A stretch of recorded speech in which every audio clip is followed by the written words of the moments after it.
The Word of God is alive and powerful, sharper than any two-edged sword, piercing even to the dividing asunder of the soul and spirit, and of the joints and the marrow, and is a critic of thoughts and intents of the heart. All Scripture is God-breathed and is profitable for doctrine, for reproof, for correction, for instruction in righteousness, that the man of God might be mature, thoroughly furnished unto all good works. Study to show thyself approved unto God, a workman that needeth not to be ashamed, rightly dividing the word of truth. Preach the word. Be ready in season and out of season. Reprove, rebuke, exhort with great patience and instruction. For the time will come when they will not endure sound doctrine, but wanting to have their ears tickled, they will accumulate for themselves teachers in accordance to their own desires, and will turn away their ears from the truth, and will turn aside to myths. I am the light of the world. He that followeth me shall not walk in darkness, but shall have the light of life. For I know the thoughts that I think toward you, saith the Lord, thoughts of peace and not of evil, to give you an expected end. Always give yourselves fully to the work of the Lord, because you know that your labor in the Lord is not in vain. As we labor in the Lord faithfully, we wait patiently on the Lord, who makes things grow. The harvest truly is plenteous, but the laborers are few. Pray ye therefore to the Lord of the harvest, that he will send forth laborers into his harvest. And let us not be weary in well-doing, for in due season we shall reap, if we faint not. For I am not ashamed of the gospel of Christ, for it is the power of God unto salvation to every one that believeth, to the Jew first, and also to the Greek.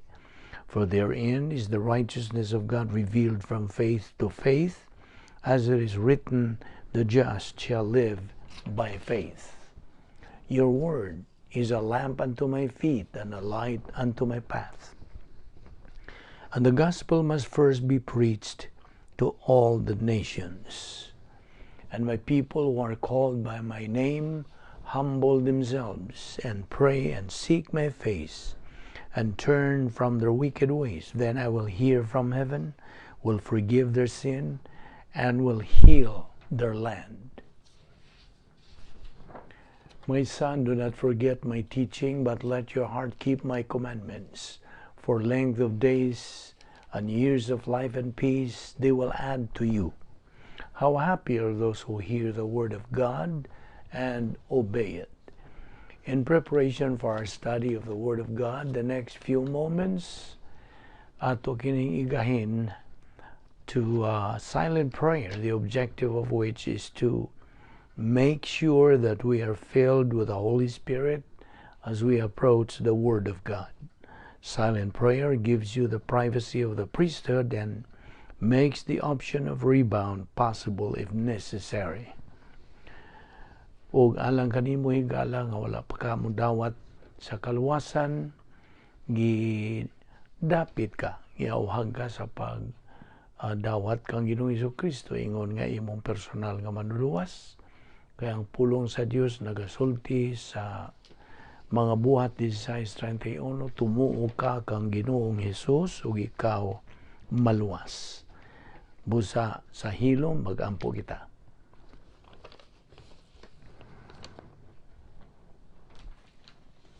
Let us pray. Heavenly Father, we are here once again because we love the Word, because we are members of the royal family of God through our faith in your Son, the Lord Jesus Christ. Because from eternity past, our life has had meaning and purpose and definition. Because we are commanded to take in the Word daily, just as we assimilate physical food daily. And we recognize that this is our briefing. This is our means of growth. This is the means of glorifying the Lord Jesus Christ. We are left here in this world for this purpose, and therefore we ask that through the ministry of God the Holy Spirit, you enlighten us so that His purpose might be fulfilled today. We now pray that you give us the necessary concentration and focus to the things you're going to teach us today. All this we ask in Christ's name. Amen. Mayong adlaw kaninyong tanan nga mga higala o mga kaigsunan. We are here once again. We are alert with a clear mind.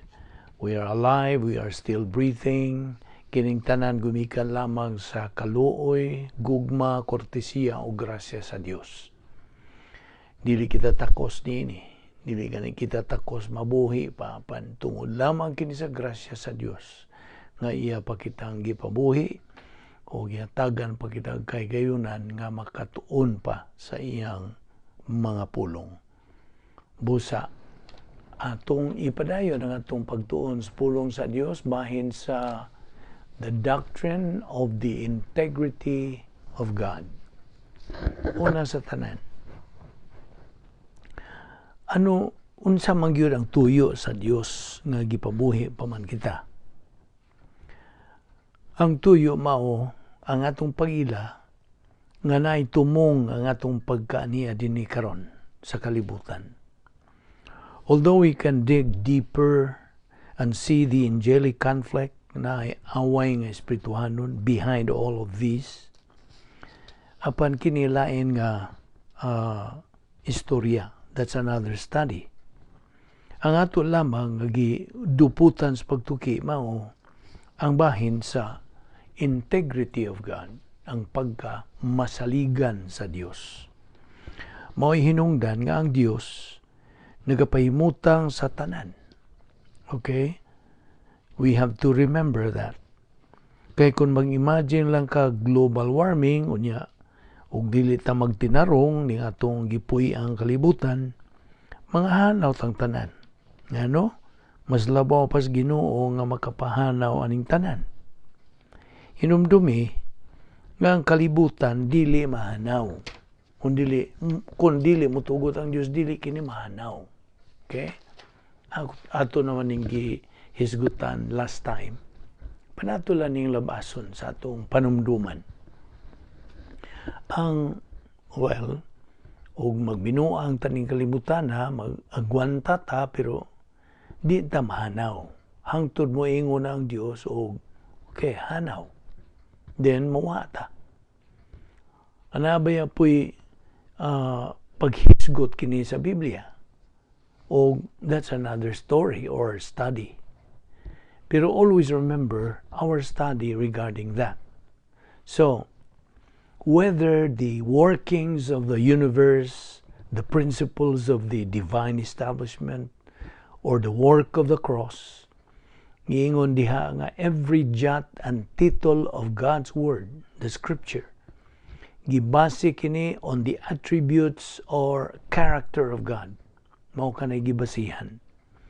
Aron ka magkasabot sa pulong sa Dios sa Biblia, kinahanglan pug kang makasabot kung kinsa ang Dios.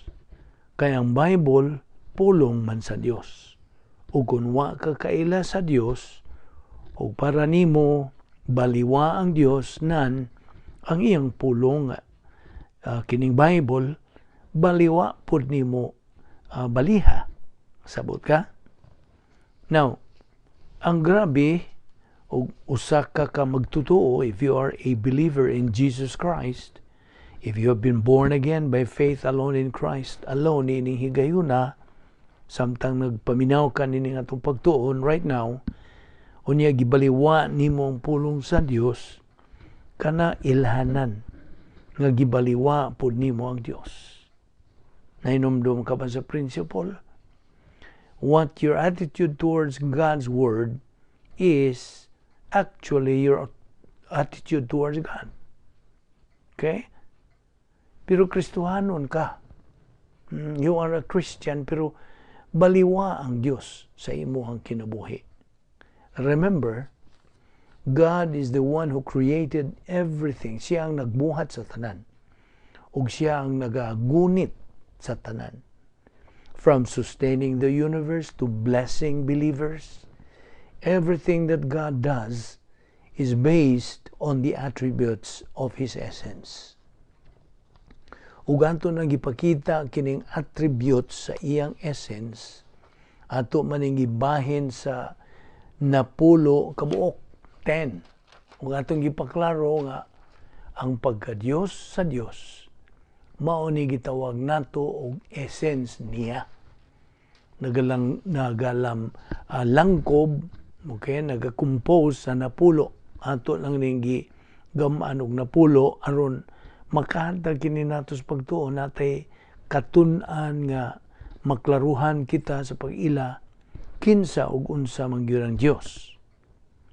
Makailatag sovereignty, righteousness, justice, love, eternal life, omnipotence, omniscience, omnipresence, immutability, o veracity. Mao kini ang iyang attributes.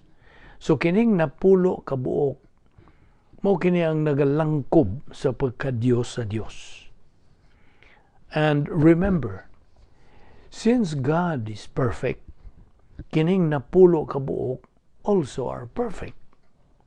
Wa gyoy pagpihig-pihig, why favoritism, why labaw ug why kuwang. Insakto ra gyud kini tungod kay ang Dios hingpit. Ang iyahang attributes hingpit pod. Therefore, angay natong makita na kining iyahang mga attributes nga atong gibat-bat dinhi, tulo lamang sa iyang attributes ang ingnon ta ma-spotlight sa atong pagpadayon ining pagtulunana. Apan mahinungdanon nga atong masabtan nga dunay napulo.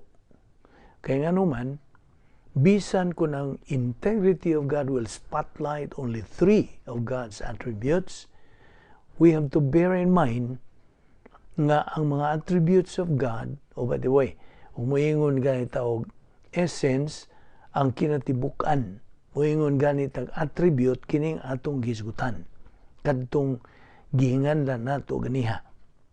So, why attribute sa Dios nga mulihok nga siya rang usa? Wala. Kinahanglan nga kung mulihok ang usa ka attribute sa Dios, kini duyog sa uban niya nga attribute. In other words, dili mo conflict sa uban niyang attribute. Okay? Kung moingon kag justice of God, ang hustisya sa Dios mulihok apan kini duyog sa uban niya nga attribute. Kasabot ka? Omniscience, omnipotence, immutability, veracity, iyang sovereignty, kung mulihok man o galing ang iyang love, di lang kay labra. That means, nagalihok usab ang iyang gugma, kuyog sa uban nga mga attributes. Ingon na ang Diyos. That is who God is, folks. Mauna, nga kinahanglan nga atong klaruhon kini karong higayuna at this very time that when we study bahin sa Dios, atong tangtangon na kanang mga tawhanon atong mga pangunahuna kay di na magsilbi. You cannot apply that to God. You can never apply that to studying the attributes of God. Never. Di gyud na magpos. Ang mga attributes sa Dios di gyud matupngan sa tao. Dili. Di gyud nimo mahimong gamiton. There is of course what we call the anthropopathism and anthropomorphism nga paghatag o pagulagway, pero kinahanglang sabto nimo nga dili ingnon ana ang Dios. God is not like that. Usa lang ka pagpakita nato kung unsa ang lihok sa Dios. That is anthropopathism o anthropomorphism. Apan ang pagka-Diyos sa Diyos, wa gyud pareha. Okay? Mao nang kinahanglan nga klarohon ni nato nining higayuna ug angay natong makita nga ang iyahang essence, ang iyahang pagka-Dios nagalihok suma nining napulo ka mga attribute. Mao na nga di man mahimo nga moingon lang kag God is love. Ayon man ang siyam. Di man mahimo gihigugma ta sa Dios. Pero hinumdumi nga hustisya ra pod ang Dios. Hustisya pod siya. Matarong pod ang Dios. Siya dili mausab. O unsa man nimo ron pagtapo aron makakita tag kinsa gyud ang Dios. Na manggoy uban nga magpataka og hisgot bahin sa Dios pero wa gyud ni sila makakita sa kinatibuk-an sa pagka-Dios sa Dios. Wa. Likewise, God's essence may manifest certain attributes in one situation and then different attributes in another situation. So, kung atong balikon, imong makita nga dunay mga situation, dunay mga circumstansya nga laing attributes na ipipila ka mga attributes mulihok, then lain na pod nga circumstansya, laing attributes na pod ang mulihok. Okay? Apa ninumdumi? Nga sa paglihok sa nagkalain-laing attributes, kini duyog sa kinatibuk-an ang pagka-Diyos sa Diyos. Well, I hope nasabtan ninyo ni. Kaya murag, yun kutob ang atong pagtawahan ng mga pulong nga maka-explain bahin sa pagka-Diyos sa Diyos. That is why, sa atong pagtuon na unya, bahin sa the doctrine of divine decrees, God's sovereignty and omniscience will come into prominence. Atong mabasa ka na sa Roma 8:28-30 o Efeso 1:4-6. Now, in the doctrine of divine decrees, and part ana is God's omniscience and foreknowledge. Omniscience, as we already know, is an attribute. Unya kuyog sa lihok sa iyang mga attribute, and ang iyang omniscience is foreknowledge. Okay? Unsa diferensya sa foreknowledge ug omniscience? Well, God's omniscience mao ang pagkahibaw sa Dios sa tanan, right? Omniscience na. Ang foreknowledge mao ang pagkahibaw sa Dios sa mahitabo. Okay? Unsa may diferensya sa pagkahibaw sa Dios sa tanan ug sa iyang pagkahibaw sa mahitabo? Tungod kay naa man po'y mga mahitabo unta pero wa mahitabo. Now, are you beginning to see the point dinhi? Okay. Tungod sa pagkagrabe sa pagka-Diyos sa Diyos, ang iyahang omniscience mahitabo sa tanan lakip na kadtong unta mahitabo apan wa mahitabo. Di man pud kabuot ang Dios nato, right? Apan nahibaw ang Dios sa tanan nga desisyon nga imong paghimuon sa tibuok nimong kinabuhi. Nahibaw niya. Nahibaw ang Dios. Omniscient man siya, right? So nahibaw siya sa tanang good o bad decisions nga imong himuon in your entire earthly life. Now, gumikan niya na ang iyang foreknowledge nahibaw kung unsa nga desisyon ang himuon nimo anang orasa ug anang pitsaha ug anang adlawa ug unsang desisyon na. Ang foreknowledge niya nahibaw nga mohimo kag good decision anang higayuna ug tungod sa iyang foreknowledge nga nahibaw nga mohimo kag good decision niya anang higayuna, ang iyahang omnipotence ug ang iyahang sovereignty gapahiluna na sa tanan nga consequence ang resulta sa mao nimo nga desisyon. Nasabtan ba nimo na?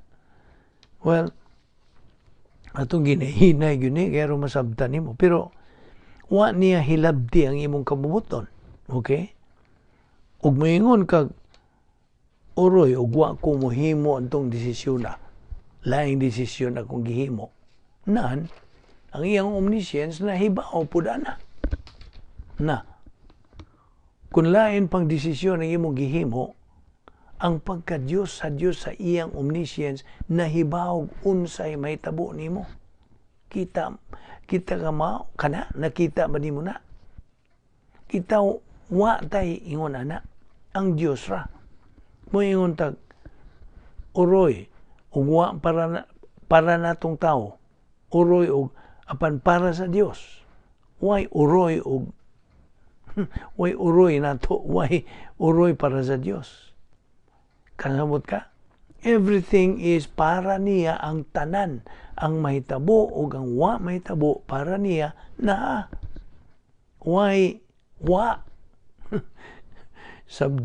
Kasakto ba ng pagkasultiha? Why wa? Na. Mao gyud ni problema bahin ini. Ngano gud kay kini advance na ning ato karong giduputag tuon. Di ni sinugdanang pagtuon. Mao nga murag gutmon gyud mo kung magtuon na tayo ni. Okay. Kini kung atong tun-anan bahin sa integrity of God, ato mangung gikuy-kuy, atong giutingkay ang nagkalain-laing tipik ubahin ni ini sanglit, ato mangung gisusi, giusisa, gisiksik ang matag suok sa pagtuon sa kung kinsa og unsa man gyud ang Dios. Ug paminaw, di sayon ang pag-ila sa Dios. Nahibaw ta na. Maglisod gyud tas pagtuhog kinsa man gyud ang Dios. Apan ini nga atong pagtuon, ato lang yung gisuwayan aron ato yung bisan lang atong matapsingan nga mailhan nato si kinsa og unsa gyud ang Dios. That is why as King of heaven and earth, Salmo 47:2 ug Salmo 93:1 ug 2, He has absolute authority and will. Mao ni kinakuyawan. Kaya kung imong tan-awon, so ang Diyos dunay kabubuton. Sakto? Siya mao'y magbuot sa tanan. Namuingon na po katingaling. Unya, ug ang Diyos mo'y magbuot sa tanan, unsao naman lang ako na mampugoy kabubuton. Now, paminaw. Kung hingpit ang kabubuton sa Diyos, remember, God is perfect. Kung ang Diyos hingpit ang iyang kabubuton, that means ang Diyos mao'y magbuot sa tanan. Nabudawat ka ba niya na? Apan di niya buton ang akong kabubuton. Dili niya butan, okay? Unya, kung siya magbuot sa tanan, uniwa siya mubuot sa akong kabubuton, asa naman tang napita na. Wala itong makita. Ang kabubuton sa Diyos o ang kabubuton sa tao, gakuyog. Karon, ilhanan kini nga ang pag-ampo nga thy will be done on earth as it is in heaven, di pa mahitabo karon. Kaya nga naman, ang kabubuton sa tao, gawas nun man. Apan naapoy kabubuton ng Diyos. So, ang kabubuton sa Diyos, mao ang labaw sa tanan. Way makapausab sa iyang kabubuton. Iyang gipahiluna na ang tanan. Ug mao ni kinagrabihan tungod kay ang iyahang kabubuton mao ni matuman sa dagan sa kasaysayan, suma sa mga desisyon nga himuon sa tao. Kaya nahibaw naman ang omniscience sa Diyos sa tanang mga desisyon nga imong himuon. Mao na ang iyahang kabubuton, mao'y matuman tungod kay nahibaw na siya sa imong kabubuton gikan sa paghimugso nimo hangtod nga mawa kaning kalibutan na. So kadtong tanang mga desisyon nga imong paghimuon, wa to niya hilabti. Iya lang tong gipahiluna tanan. Kasabot ka? Unya, di pa mumutuo sa Dios. Ingon ka grabe, ingon anak ka grabe ning atong gituki dinhi. And that is why, from God's omniscience, ang pagkasayod niya sa tanan, He knows perfectly and eternally all that is knowable. There is never a circumstance, personal, historical, or any other kind, that can surprise God or confuse God. Mao bitaw to'y atong tig-ingon og naibaw di ay ang Dios sa tanan, so naibaw ang Dios nga di kumudawat og kaluwasan ron. O umudawat og kalit. Naibaw pud ang Dios nga mudawat og kalit. Naibaw ka ba na? Wa kay mabuhat nga kalit-kalit nga makalitan ang Dios. Kay nga naman, wa pa ka mubuhat, nahibaw na ang Dios. Mao nga mahinungdanon gyud nga makailata sa Dios, especially that you are a Christian, nga kinahanglang makaila ka sa Dios.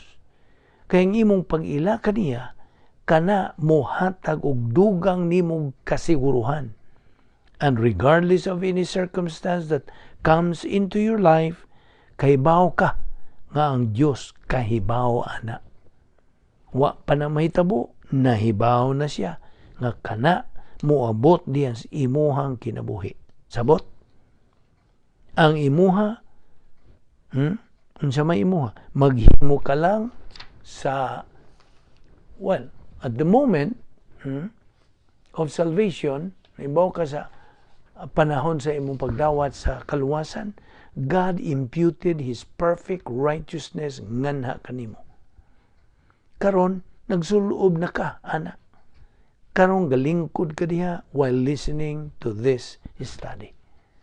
Ato kining ipadayon sa sunod nga higayon. So, gidapit ka gihapon nga ayaw pag sipyata ang sunod sumpay ning atong gisgutan bahin sa pagtuon niining the doctrine of the integrity of God. Magampot na. With your heads bowed and eyes closed, let us spend the closing moments of our service today describing salvation. Describing that which the unbeliever does not have or is not aware of. It is time, if you are an unbeliever today, that you be aware of what Jesus Christ offers to you. He offers eternal life. The Word of God says, God so loved the world that He gave His only uniquely born Son, that whosoever believes in Him shall not perish, but have eternal life. Now everybody wants eternal life. So if you want it for real, if you want the eternal life that God promises, you must understand how Christ brings it to you. First of all, He appeared as God and man. That's who Jesus Christ is. And then He came for one single purpose, and that was to die for you. Of course, He taught doctrine while He was here, but His mission was to die, so that we might have fellowship eternally with God. And how would that work? He went to the cross, and God imputed to Him all the sins of all mankind, including all of yours. And on that cross, God judged Jesus Christ for your sins. That means He was your substitute. The sins that rightfully God should judge, that are yours, He judged in Christ. So, now your sins are not a block. They are not an issue when it comes to your relationship with God. Christ took care of that. And so, because He did, there is a simple way to receive eternal life. Because of Christ, all you have to do is accept His work, accept His person. Christ did it all for you. So as Ephesians 2, 8 and 9 says, we have been saved by grace through faith. This salvation is not of yourselves, it's a gift of God, not of works, lest anyone should boast. That simply means right where you are, right where you sit right now, you can believe in Jesus Christ. You can say, Father, I accept the gift that you are giving to me through the Lord Jesus Christ. And that is the moment of your eternal future. I pray that you give this great consideration because it is your life. And you must know what you're headed for, eternal condemnation or eternal life. The choice is all yours. Let us pray. And now, Father, we thank you for the clarity of who we are and what we must be, what you require of us. And we pray that as we continue in our temporary life here on earth, we will keep in mind what our priorities are, never forsaking or leaving them, and never becoming anything less than salt that is a savor. We ask all this in Christ's name. Amen.